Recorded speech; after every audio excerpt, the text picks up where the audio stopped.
Hola a todos, buen día. A mi compañero David Ulloa y a mí, Freddy Triana, quien les habla, nos correspondió exponer la sección 23 de la NIF para pymes, la cual habla de los siguientes ingresos por actividades ordinarias. Bueno, como lo indicaba mi compañero David, la NIF 23 se refiere a los ingresos generados por las actividades ordinarias de una entidad, como la venta de bienes y la prestación de servicios. Bueno, esta norma establece los principios y criterios para reconocer y medir los ingresos derivados de estas actividades comerciales. El principal objetivo de la NIF 23 es proporcionar un marco coherente para el reconocimiento de ingresos que surge de las actividades ordinarias de una empresa. La norma asegura que los ingresos sean reflejados de manera fiel, clara y comparativa, reconociendo los ingresos solo cuando realmente se haya transferido el control de los bienes o servicios al cliente. El alcance de la NIF 23 cubre los ingresos provenientes de la venta de bienes y la prestación de servicios dentro de las actividades ordinarias de la entidad. Esto significa que esta norma se aplica cuando una empresa está involucrada en transacciones comerciales habituales, como la venta de productos, la prestación de servicios profesionales o cualquier otra actividad comercial que forme parte de su giro habitual. Bueno, también es importante aclarar qué casos no son cubiertos por esta norma. Aquí señalamos las exclusiones para evitar confusiones. Es fundamental entender que la NIF 23 no cubre todos los ingresos de una empresa. Hay algunas situaciones en las que no aplica, como por ejemplo, primero los acuerdos de arrendamiento que se ven en la sección 20 de arrendamientos, los dividendos y otros ingresos que surgen de inversiones contabilizadas por el método de la participación. Esta la encontramos en la sección 14 de inversiones en asociadas y la sección 15 de inversiones en negocios conjuntos.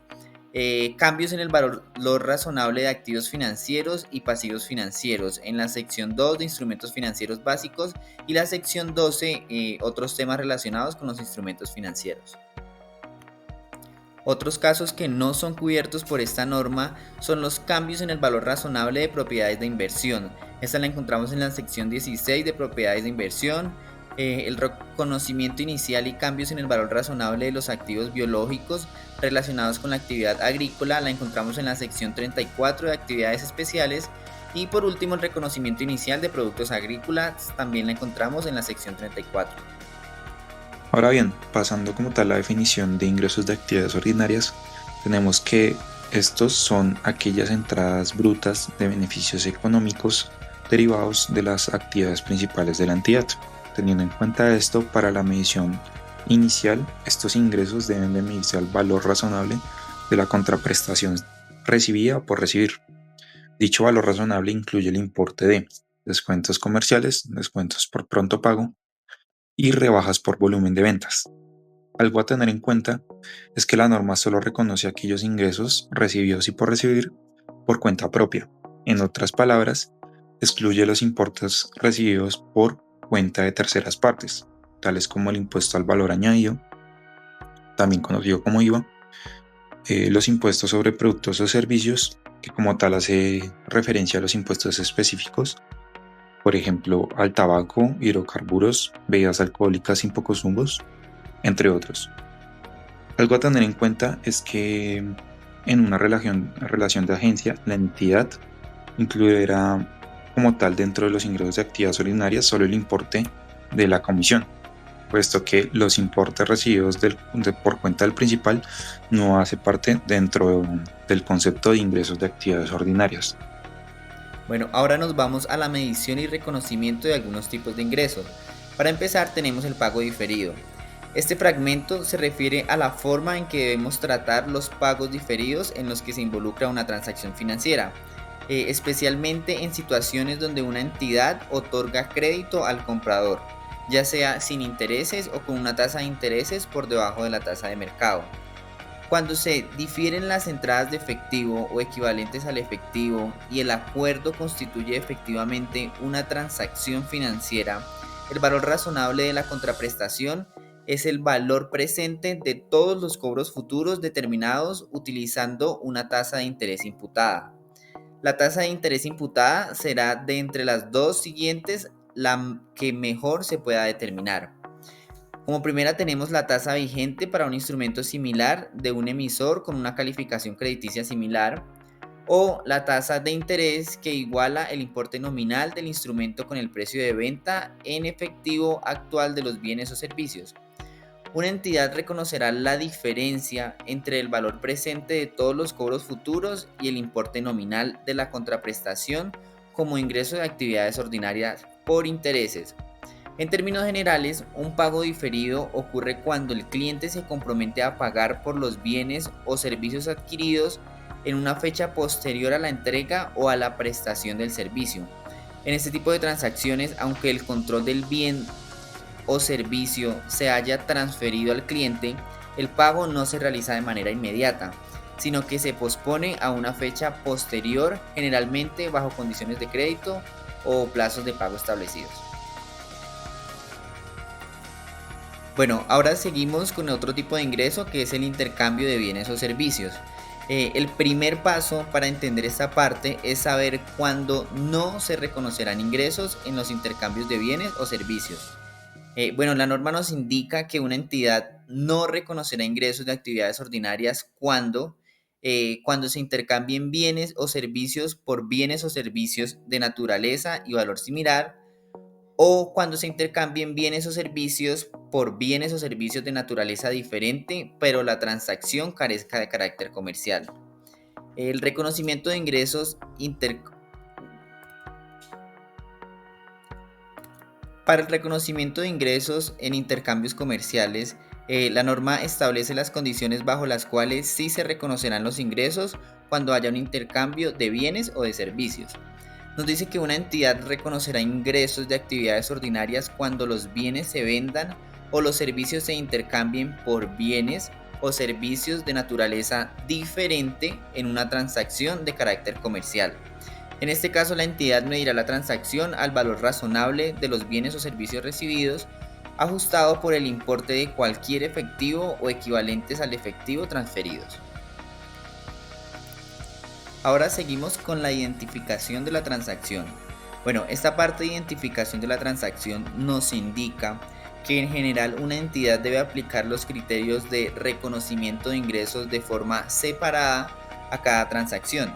Eso significa que para cada transacción individual, la entidad deberá seguir el proceso habitual de reconocer los ingresos cuando se cumplan las condiciones específicamente en la norma. Por ejemplo, cuando el control del bien o servicio se transfiere al cliente. Sin embargo, hay situaciones en las que una transacción no es completamente homogénea. Es decir, que está compuesta por varios elementos que tienen características diferentes. En estos casos, la entidad deberá reconocer los ingresos de manera separada para cada uno de estos componentes identificables, siempre que sea necesario para reflejar la esencia de la transacción. Bueno, por ejemplo, tenemos que si una entidad vende un producto que incluye un servicio posterior, como por ejemplo, no sé, una garantía extendida o soporte técnico, debe tratar estos dos elementos, el producto y el servicio posterior, como componentes separados de la transacción. El precio de venta total se debe desglosar entre el valor del producto y el valor del servicio posterior. En este caso, aunque la venta se realice como una única transacción, por ejemplo, el cliente paga por el producto y la garantía juntos de una sola vez, la entidad debe aplicar el reconocimiento de ingresos de forma separada para cada componente, reflejando de manera más precisa lo que está entregando al cliente y cuándo lo está entregando. El producto puede tener reconocimiento inmediato, mientras que el servicio posterior, que es la garantía, se reconocerá a lo largo del tiempo, a medida que se presten los servicios. Bueno, en otras situaciones, dos o más transacciones deben ser reconocidas conjuntamente cuando están tan estrechamente relacionadas que el efecto comercial de una transacción no puede entenderse sin considerar el conjunto completo. Esto suele ocurrir cuando las transacciones son interdependientes. Bueno, por ejemplo, podemos suponer que una entidad vende bienes a un cliente, pero al mismo tiempo firma un acuerdo separado para recomprar esos mismos bienes en una fecha posterior. Aunque el acuerdo de recompra es formalmente una transacción separada, el efecto económico real de la transacción inicial, que es la venta de los bienes, se ve anulado por el acuerdo de recompra. En este caso, la transacción completa debe ser tratada como una sola transacción, ya que el acuerdo de recompra implica que no ha habido una verdadera venta del bien, a pesar de que formalmente el bien fue transferido al cliente. Bueno, por lo tanto, el reconocimiento de ingresos de actividades ordinarias se debe hacer conjuntamente para ambas transacciones, la venta y la recompra del bien, ya que la transacción de recompra niega el efecto sustantivo pues, de la venta original. Bueno, ahora seguimos con los premios por fidelización.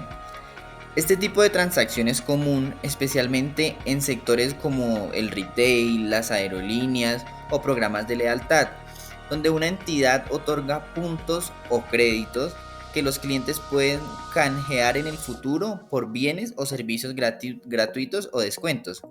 En este caso, la entidad debe identificar los créditos por fidelización como un componente separado de la transacción, pues de la venta inicial, incluso si los créditos se otorgan en el contexto de una sola venta. Bueno, por ejemplo, nos podemos imaginar que una tienda, puede ser de ropa, tiene un programa de fidelización. Un cliente compra un producto por 500 pesos, 500.000 pesos, y como parte de la transacción recibe créditos o premios por 50.000 pesos que podrá usar en futuras compras. La venta inicial, los productos, se pueden reconocer como ingresos cuando se entrega la mercancía. El valor razonable de los créditos o el premio, que son los 50.000 pesos, debe tratarse como un componente separado. Si esos créditos o el premio tienen un valor de mercado, se asignará una parte de los 500.000 pesos de la transacción total a esos créditos y el ingreso correspondiente se diferirá hasta que el cliente canjee los créditos por productos o otros servicios. Ahora seguimos con la venta de bienes. La venta de bienes de una entidad reconocerá ingresos de actividades ordinarias precedentes de la venta de bienes cuando se satisfagan todas y cada una de las siguientes condiciones.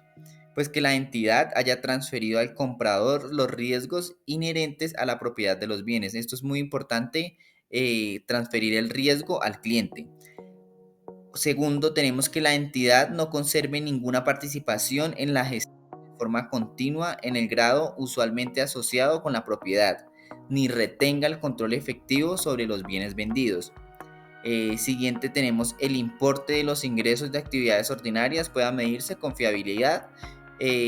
Tenemos que sea probable que la entidad obtenga los beneficios económicos asociados de la transacción, pueden ser beneficios económicos futuros. Y por último, los costos incurridos o por incurrir en relación con la transacción pueden ser medidos con fiabilidad.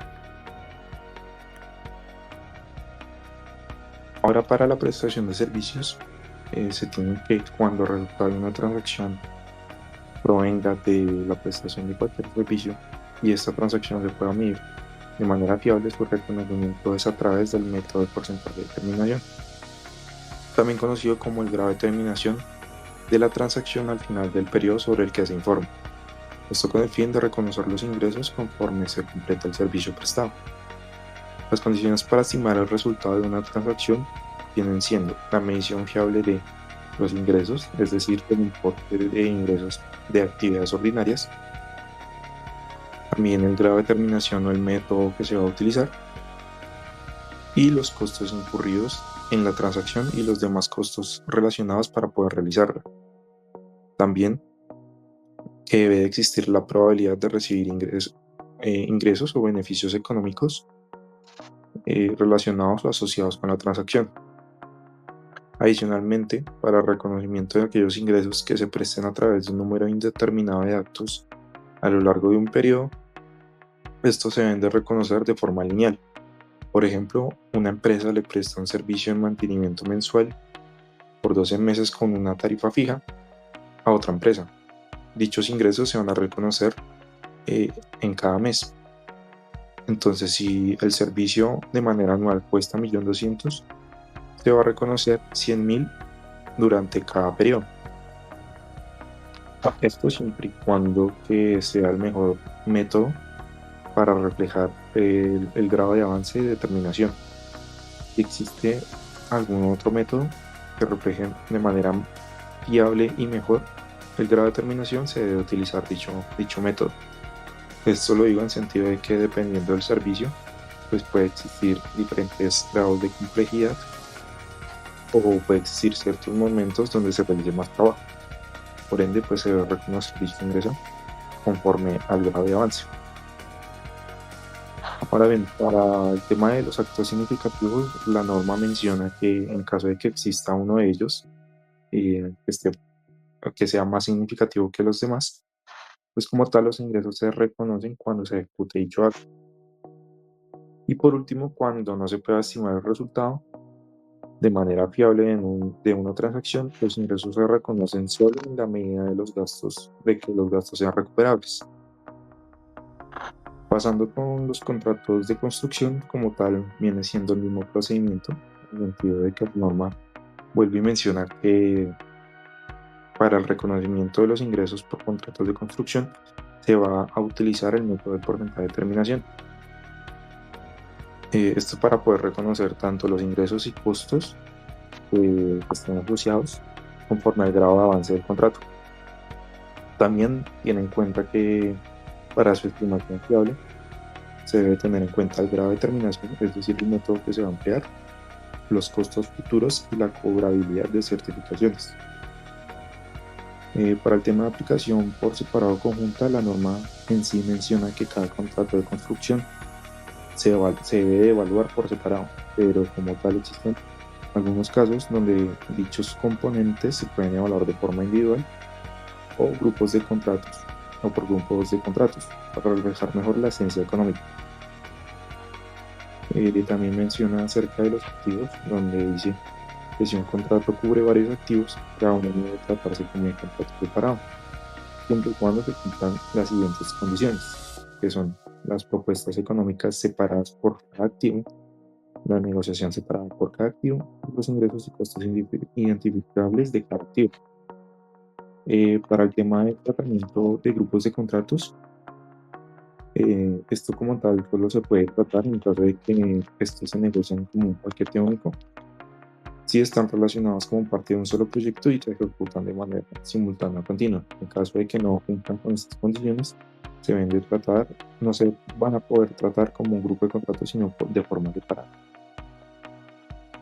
Un ejemplo como tal puede ser el contrato de construcción de un complejo residencial. Entonces puede que una empresa firme un contrato para una promotora inmobiliaria para construir un complejo residencial compuesto por varias viviendas. Dicho contrato tiene un valor total de 10 millones y se estima que durará 2 años. Entonces, para poder medirlo según el porcentaje de terminación, vamos a tener en cuenta que durante el primer año, al finalizar dicho año, ya se ha completado el 50% del trabajo. Es decir, que al momento de reconocer los ingresos se van a reconocer por el 50%, que vendrían siendo 5 millones. Ya para el siguiente año estaría terminada dicho contrato, es decir, que estaría el otro 50%, donde también se reconocerían otros 5 millones. Y así quedaría como tal el reconocimiento de dichos ingresos. Pasando con el método del porcentaje de terminación, como ya mencioné anteriormente, este es el que se utiliza para reconocer los ingresos tanto en contratos de construcción como actividades ordinarias por prestación de servicios en la medida que se ejecuta el trabajo. Como tal, la entidad o la empresa debe revisar y ajustar las estimaciones tanto de ingresos como los costos en los que ella incurre. Para el grado de terminación, como tal, este se va a medir usando el método más fiable, dentro de los cuales los métodos comunes incluyen la proporción de costos incurridos en relación con los costos totales estimados, la inspección física del trabajo ejecutado y la proporción física terminada del trabajo como porcentaje de unidades completadas. Para reconocimiento de costos de actividades futuras, como tal, los costos que estén asociados a actividades futuras como materiales o pagos por anticipado, se deben de reconocer como un activo en caso de que sea probable que estos se recuperen. Si no es probable la recuperación, se deben de reconocer como un gasto. En caso de que no se pueda estimar el resultado de un contrato con fiabilidad, la entidad solo reconocerá los ingresos hasta que sea probable recuperar los costos incurridos. Los costos se reconocerán como gasto cuando se incurran ellos. Para el tema de pérdidas esperadas, si se estima que los costos totales del contrato excederán los ingresos, es decir, que los contratos son mayores que los ingresos, dicha pérdida se va a reconocer como un gasto, con la correspondiente provisión para un contrato oneroso, el cual el tema de contrato oneroso ya fue explicado con anterioridad en anteriores exposiciones.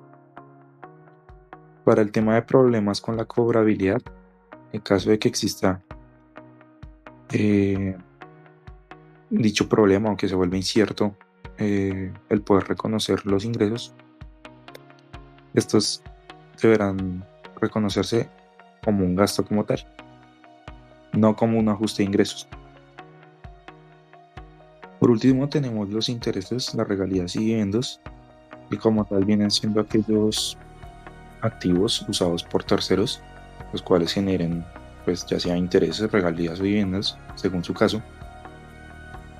Pero para el reconocimiento se deben tener en cuenta dos condiciones: tanto la probabilidad de obtener beneficios económicos derivados de una transacción y la medición fiable del importe de los ingresos eh, de dichos activos. Bases para reconocimiento de los ingresos, como tal, será de acuerdo a las bases específicas de cada uno, entre las cuales se tiene que los intereses se reconocerán utilizando el método de interés efectivo.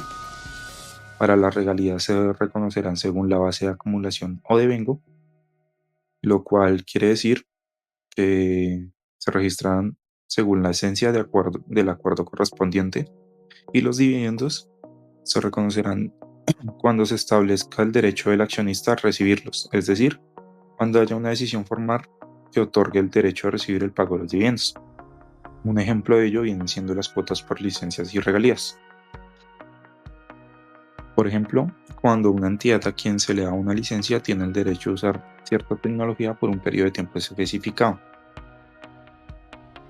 Dicho propietario, pues, reconoce las cuotas y regalías pagadas por el uso de activos hacia la entidad, tales como marcas, patentes, aplicaciones maquetas de registros, películas cinematográficas, entre otros.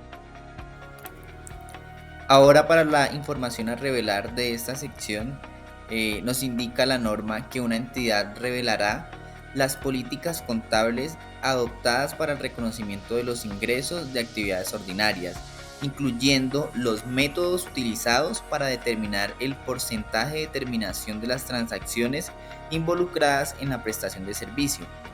También el importe de cada categoría de ingresos de actividades ordinarias reconocida durante el periodo, que mostrará de forma separada como mínimo los ingresos de actividades ordinarias procedentes de la venta de bienes, la prestación de servicios, intereses, regalías, dividendos, comisiones, subvenciones del gobierno y cualesquiera otros tipos de ingresos de actividades ordinarias significativas.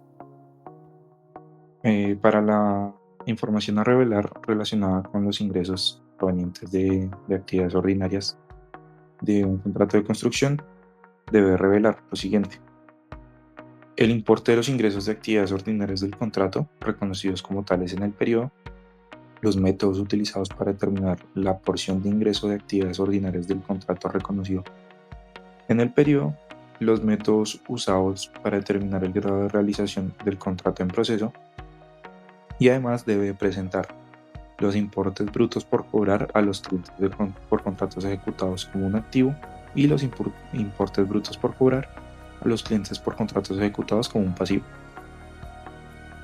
Por último, tenemos un ejemplo práctico sobre el tema de pagos diferidos. Entonces, el ejercicio menciona que la empresa Cobro Fácil vende un equipo industrial por 100.000 al contado. El cliente opta por un pago diferido a 3 años, sin intereses, pagando 33.333,33 anualmente, es decir, el 33% del total de la venta. La tasa de interés imputada es del 10% anual, está basada en el mercado. Entonces se tiene lo siguiente: lo primero que se debe realizar es hallar el valor presente del ingreso, teniendo en cuenta los datos mencionados anteriormente, que vienen siendo la tasa del 10% y que se va a realizar en 3 periodos, en 3 años, con un pago de manera de misma cuota durante cada año. Entonces, para calcular el valor presente del año 1, bueno, tanto del año 1 como del año 2 y 3, se va a utilizar la fórmula de valor presente, la cual es valor futuro sobre 1 más i elevado a la n. O también se puede utilizar valor presente multiplicado por 1 más i elevado a la menos n. En el caso del valor presente del año 1, da como resultado 30.303,03, que este como tal viene siendo el valor actual del pago del año 1 cuando se descuenta el valor al año actual. Para el valor presente del año 2 se tiene que dar como resultado 57.851,24. Sin embargo, lo que realmente está pagando en dicho año vienen 127.548,21 cuando se descuenta el año actual. Dicho 57.851,24 viene siendo pues el valor de la acumulación tanto del año 1 con el año 2, es decir, la sumatoria de lo que está pagando en el año 1 con lo que está pagando en el año 2, que vienen siendo 30.303,03 más 27.548,21, dando como resultado los 57.851,24. Ya partiendo de esta explicación, pues ya sabemos que en el año 3 es la acumulación del año 1, 2 y 3, que da como resultado los 82.895,07, pero realmente el valor que está pagando para el año 3 viene siendo 25.043,83. Teniendo dicha información, ya podemos realizar la tabla de amortización, puesto que una parte se está pagando de capital y otra parte proviene de los intereses, que vienen siendo la tasa imputada del 10% anual. Entonces, para el primer año, lo que se hace es tomar el saldo inicial, hallado como valor presente del año 3, donde pues se va a clasificar tanto el pago, la cuota que ya, como bien ya sabemos, viene siendo el 33% de la venta total, y determinar tanto los intereses como la amortización de capital. Para el tema de los intereses, su fórmula viene siendo el saldo inicial por la tasa, dando como resultado 8.290. Y la amortización de capital como tal viene siendo el pago menos los intereses, dando como resultado 25.044. Por último, el saldo final, que viene siendo el saldo inicial menos la amortización de capital, dando como resultado 57.851, que viene siendo el mismo valor del valor presente en el año 2. Y así sucesivamente hasta que lleguemos al valor como tal de cero, reflejando que la tabla de amortización se encuentra bien. Lo que vamos a realizar es hacer la suma tanto de los pagos totales como de los intereses y amortización de capital, donde nos podemos dar cuenta que la amortización de capital viene dando el mismo valor del saldo inicial. Los intereses, pues como tal, viene siendo lo que aportó dicha venta, y el pago pues viene siendo la sumatoria tanto de los intereses como de la amortización de capital. Pasando como tal ya al reconocimiento contable, se tiene que esto va dirigido a una cuenta por cobrar. En el reconocimiento general inicial por la venta de los 100.000 y va a ir contra una cuenta de ingresos por ventas de 82.895, y la diferencia que viene siendo los intereses diferidos por valor de 17.104. Esta representa una cuenta de pasivo. Entonces, para cada año se va a reconocer tanto el valor que está pagando como los intereses. Entonces, para reconocer el pago, pues se va a reflejar la disminución de la cuenta por cobrar contra bancos o efectivo, en su caso. Y también, pues, el tema de los intereses va a ir tanto la cuenta del pasivo contra una cuenta de ingreso, que va a ser su contrapartida. Y así sucesivamente en el año 2 y 3, para poder reflejar que al final del año 3 ya se habrá cancelado en su totalidad los intereses que se pagaron por dicha tasa. del 10%.